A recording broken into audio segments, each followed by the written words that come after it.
In this video, we're going to do a quick demonstration on how to properly diagnose your Tippmann A5 marker with a firing issue.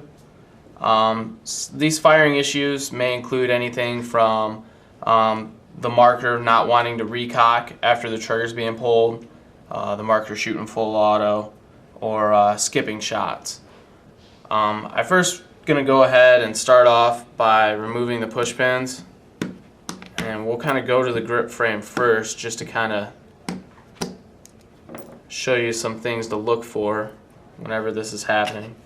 I usually just go ahead and pull the safety out, pull the trigger assembly out, and we'll go ahead and look at the trigger assembly itself. And we'll try to get a closer shot here. You can kind of see the difference in the spring. You have a red spring in the front and a blue spring in the back. Your blue spring is for the sear. As you can see, this sear is a slotted sear, so it can actually move forward and it can also pivot. We get some customers that they may have an E-grip on their marker and they get these sears flopped around. They put the wrong sear in, and that'll cause the marker to full auto if you have an E-grip sear in a non-E-grip marker. Another thing is just to make sure that you don't get these springs flip-flopped. Your trigger spring is the red spring. That's the one that's always in the front. If you were to get that flip-flop with the sear spring, which is the blue spring, the sear will actually sit down a little lower and it'll allow the bolt to skip over the top of the sear. Another thing that we run into every great once in a while is you'll go to pull the trigger and the gun simply won't fire.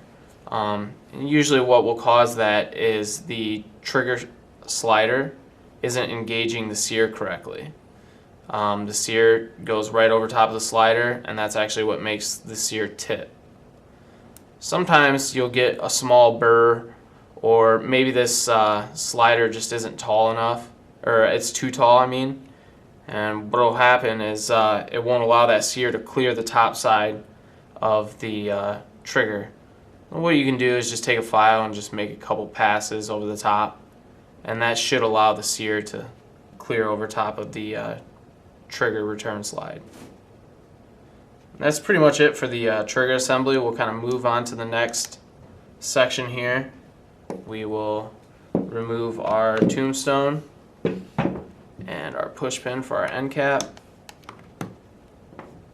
Go ahead and remove our end cap, our guide pin, and our drive spring. Another real common one is a lot of people, they forget to put the guide pin back into the drive spring. So what will happen is if this is missing and you go to recock your marker, the spring, it'll bind up and twist. Because it's not being guided straight. So you'll kind of lose that compression behind the spring if you're missing that pin. So always make sure that you have your guide pin in the drive spring. I usually just kind of leave it all together as one assembly. Then we'll go ahead and remove our rear bolt and our power tube assembly. And here you have your front bolt, linkage arm, rear bolt, and your power tube assembly. I usually go through, if I'm ever running into an issue where the gun doesn't want to recock or it's just not firing consistently, I usually go through and check the O-rings, mainly on the front bolt and the rear bolt. If these O-rings are getting swollen or they're kind of worn down to the point where they're not creating a seal, especially the rear bolt O-ring, if it's not creating a seal in the power tube, you'll get kind of that stuttering effect or that full auto effect. So you always want to check the O-ring. One thing that I usually do, and this is kind of just one of my own tips, is I'll take the O-ring and just kind of run my fingers around it and see how much of the O-ring is sticking out on the other side. So you're just kind of applying pressure and just kind of bringing it across just to see how much is hanging over the side. If it seems like there's a lot hanging over, or you can see a gap in between the O-ring and the bolt, then that O-ring is probably damaged to the point where the gun's not going to function correctly. Another thing with the power tube assembly, every once in a while, and it's very rare that this ever happens, but you'll get a crack along the bottom side of the power tube.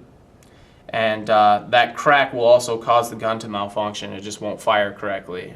It'll either stutter or fire full auto, or it might just not recock at all.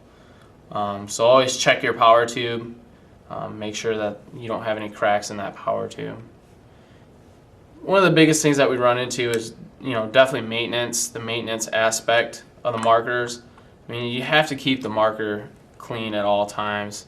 Keeping your marker clean is going to ensure that, it's going to shoot correctly all the time.